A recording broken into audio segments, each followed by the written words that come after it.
ఇంకా మూడోది మీరు అడిగింది, వైవి సుబ్బారెడ్డి టీటీడీ మాజీ చైర్మన్, ఆయన పిఏగా ఉన్న అప్పన్న అనే ఆయన అరెస్ట్ చేశారు. ఈ అప్పన్న భోలే బాబా డైరీ అనే దాని దగ్గర తిరుమల లడ్డు, నెయ్యి కల్తీ తెలిసిందే కదా.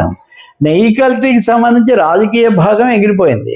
ఆవు నెయ్యి, ఆవు ఇది కొవ్వు వాడారు, ఇట్లాంటివి అది ఇంతవరకు అవ్వలేదు. ఇప్పుడు కల్తీ, ఓకే, కల్తీ ప్రభుత్వాలు సంస్థలను కొనుగోళ్లలో కల్తీ ఉంటుంది కదా. కల్తీ నెయ్యి భోలే బాబా దగ్గర వేరే పేరుతో కొన్నారు అంటే ఆ భోలే బాబా డైరీకి సంబంధించి అరెస్ట్ అయిన అధికారులు మా దగ్గర అప్పన్న ఆయన 50 లక్షల అప్పు తీసుకున్నాడు, ఐ మీన్ ముడుపులు తీసుకున్నాడని వాళ్ళు పోలీసు వాంగ్మూలంలో చెప్పారట, పోలీసు విచారణలో.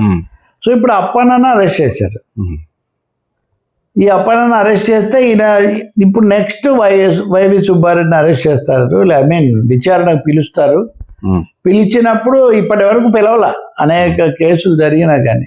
సో ఒక విధంగా వైవి సుబ్బారెడ్డికి కూడా ఈ టీటీడీ అక్కడ వచ్చిన వివాదాల ఉచ్చు దాంట్లోకి ఆయన కూడా వస్తారు అనేది ఒకటి జరుగుతుంది. ఈయన జగన్ బాబాయ్ కావటం, మాజీ పార్లమెంట్ సభ్యుడు, గతంలో టీటీడీ చైర్మన్గా ఉండటం, ఇట్లాంటివన్నీ ఉన్నాయి.